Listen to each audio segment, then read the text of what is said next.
Terima kasih Pak Haji ya.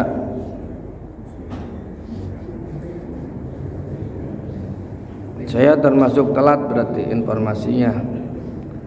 Ada peristiwa itu ya. Yang pertama, ketika terjadi pelecehan, jelas-jelas pelecehan, penghinaan, penodaan terhadap agama, terutama agama kita, yang pertama harus bagi kita untuk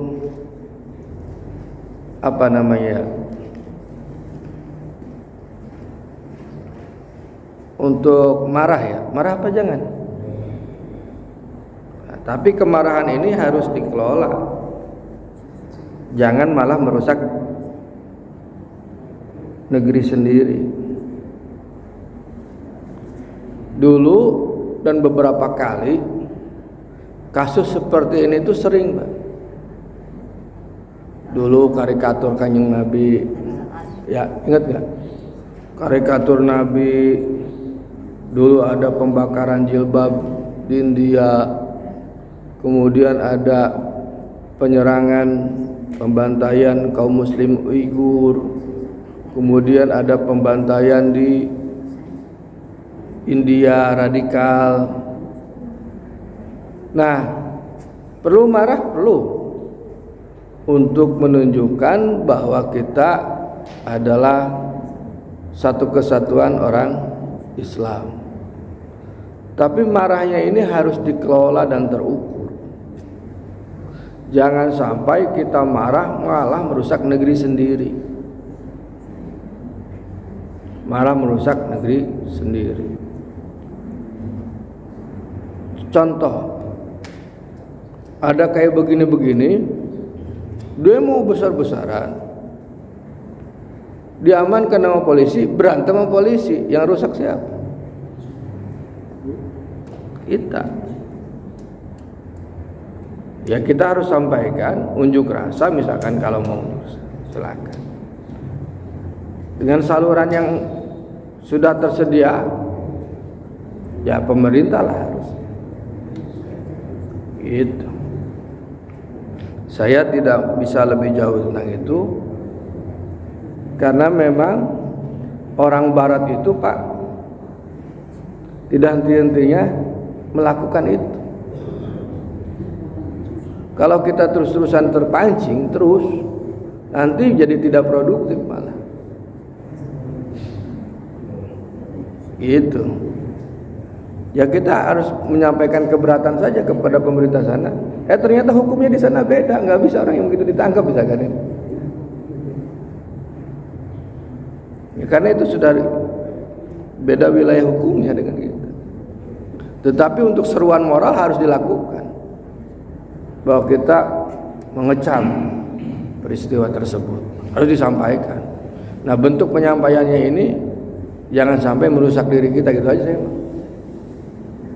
Ya kalau kita marah misalkan besar-besaran juga demo, yang ngapain juga kata saya. Gitu.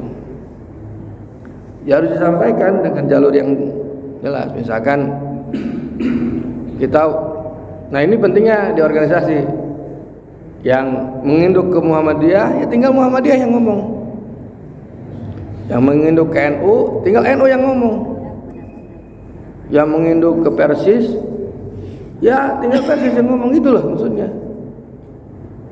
Jangan kemudian itu tidak digunakan saluran itu, gunakanlah. Nanti NU, Muhammadiyah, Persis gitu, yang ngomong di forum di nasional itu, forum nasional. MUI, apalagi ngomong, nyampaikan itu, dan tidak harus kita. Karena kalau kita mah nggak didengar, Mas. Tapi kalau ormas-ormas kan punya apa namanya? Punya jamaah sama, itu bisa didengar gitu. Nah, ya puncaknya pasti ke pemerintah. Tapi kan juga hati-hati juga urusan begini. Itu harusnya. Kenapa? Karena sering sekali kejadiannya itu, sering sekali Pak. Nanti kalau kita terus-terusan nanti kita malah tidak produktif, jadi ngurusin itu terus. Sengaja kan, sengaja dilakukan itu. Memang begitu Eropa begitu. Apa? Karena Bapak harus paham juga Pak, Islam yang sampai ke Eropa itu berbeda dengan Islam yang Bapak Ibu terima. Saya ulangi, gambaran Islam yang sampai ke telinga kita dengan gambaran Islam yang sampai ke orang-orang itu berbeda Pak. Bapak dengar duduk begini, saya nyampein Islam begini, asik nggak itu? Asik kan Pak? Di Eropa nggak begitu Pak. Islam yang nyampe kepada mereka adalah Islam yang dianggap sebagai ancaman, sehingga mereka resisten. Apa resisten? Wanti-wanti bertahan. Akhirnya dia menyiapkan jurus. Bapak bisa menemukan betapa banyak kebencian orang non-Islam di Eropa dan Amerika. Itu karena Islam yang masuknya itu jadi ancaman Pak. Yang membawanya itu loh, menggambarkan Islamnya dengan seram. Di Amerika ketika ada kejadian penyerangan WTC, World Trade Center itu, ya WTC lain, gedung WTC itu, gedung kembar itu, tahun 2001 ya, iya itu. Orang Amerika memahami Islam itu teroris Pak. Maka betapa bencinya mereka terhadap Islam, karena Islam yang masuknya seperti itu. Yang dipahami oleh orang-orang Amerika, orang-orang Eropa itu Islam begitu. Berbeda dengan di Islam Indonesia yang datang itu lewat pelan-pelan, sehingga model respon dari penduduknya itu berbeda. Jadi ada perbedaan di situ Pak. Di situ dulu kita akarnya. Kan pertanyaan kita gini, kenapa tidak henti-hentinya masyarakat Eropa itu menghina Islam? Kan gitu ya. Kan sering kejadiannya, bukan 1-2 kali. Waktu di Denmark apa di mana itu yang orang itu stres, nganggap orang Islam itu teroris, kemudian dia tembakin semua tuh. Di mana itu? New Zealand. Coba ditembakin semua orang itu. Kenapa? Karena Islam yang masuk di telinga dia mungkin kurang bagus, sehingga menjadi ancaman bagi dia. Akhirnya dia langsung tanpa pengetahuan dia langsung membalas. Jadi kondisinya begitu Pak. Sehingga kita memahaminya harus secara lebih luas. Gitu. Nanti lain kali lah, kali-kali kita berselancar lah ke dunia sana gitu.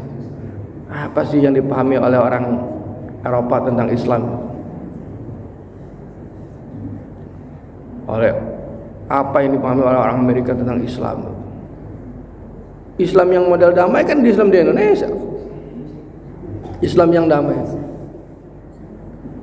Orang di Timur Tengah sekarang itu, karena negara Timur Tengah itu negeri Muslim yang banyak perang ya, perang saudara, ya kan? Timur Tengah sekarang. Orang Eropa, bayangkan Pak, ketika konflik Suriah, ya, ketika konflik Suriah, presidennya dituduh Syiah, pemberontaknya mengaku ahli sunnah. Masyarakat yang mendukung pemberontak menyerang pemerintah. Ya, ternyata dia masyarakat salah paham. Si pemberontaknya itu ternyata sangat sadis. Akhirnya orang-orang pendukung pemerintah juga orang-orang yang tidak berdosa diperangi oleh pemberontak itu. Dan kebanyakan mereka itu pergi keluar dari negerinya, dari Suriah. Kemana Pak? Ke Inggris. Ke Inggris. Kemana lagi Pak? Ke Perancis Pak. Ke Eropa Pak. Nah, Eropa itu negeri muslim apa bukan? Bukan. Yang konflik negeri muslim. Dan ke sono. Apa kesan orang Eropa? Islam jahat. Itu. Islam jahat. Islam tidak becus mengelola negara. Islam negerinya penuh kekacauan. Masuk ke pikiran orang Eropa. Lah pengungsi-pengungsi itu di mana Pak? Di Eropa sekarang itu. Di Eropa. Sehingga pemahaman orang Eropa terhadap Islam itu ya negatif. Kenapa coba? Ya karena orang Islam tadi sendiri. Kan ribut itu Suriah, Yaman ribut, Sudan ribut. Negeri mana yang sekarang yang enggak ribut? Kecuali Indonesia. Kecuali Indonesia. Maka Indonesia alhamdulillah diberkahi. Nah karena itu Pak, kita boleh marah. Ya boleh, kita harus marah. Tapi harus juga dikelola marahnya. Harus terukur. Ketika ada orang, wah pokoknya saya ke Swedia, bikin paspor, langsung berangkat Swedia. Oh ya juga tuh nggak bagus juga, nggak pas juga. Di negeri orang. Bisa jadi itu provokasi. Itu akan merugikan negeri kita. Ya, maka jalur yang menurut saya lebih elegan adalah disalurkan melalui ormas keagamaannya. Ya, tadi itu bisa NU, Muhammadiyah, Persis kalau kita sih. Matlaul Anwar, nanti itu. Nanti bersuaralah di sana di forum nasional atau internasional. Baru kemudian itu lebih elegan. Gitu. Saya kira itu Pak Haji. Terus dengan tindakan reaksi itu, kejadian itu kemudian ada demonstrasi besar-besaran untuk semacam yang dilakukan negara Turki dan Malaysia. Apakah menurut syariat Islam membenarkan?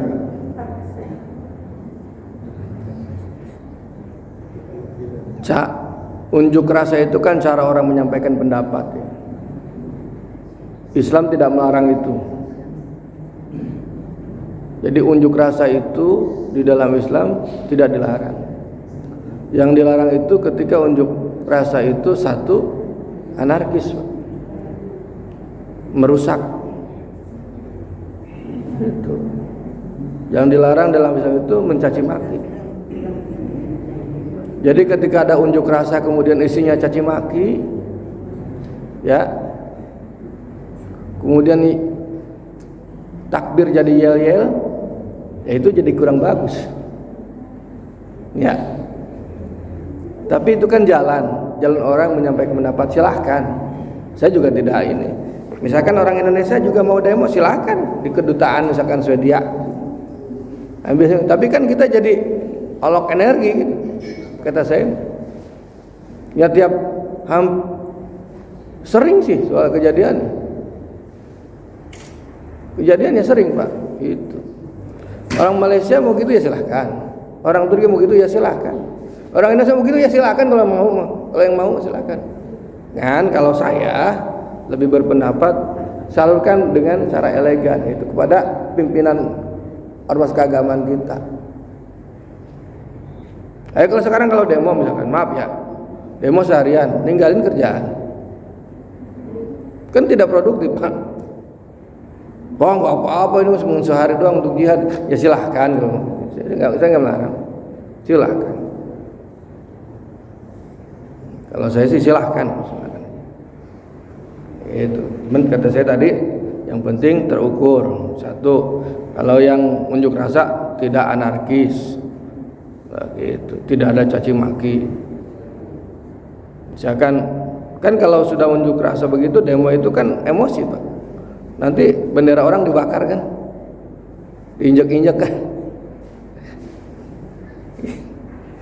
Ingat gak waktu Prancis demo anti Prancis ya, gara-gara Prancis melarang apa tuh, melarang jilbab atau apa waktu itu, kasus apa sih, Emmanuel Macron tuh kan merugikan diplomasi kita gitu Pak. Iya, padahal makan itu juga kan rakyatnya bukan pemerintahnya gitu ya. Kalau saya belum bisa memahami lebih jauh kali Pak ya, saya jawabannya itu aja Pak Haji. Udah Ya. jam siang ini lah. Terima kasih Pak Jajat, terima kasih Bapak dan Ibu sekalian. Mudah-mudahan Saya nama orang ini.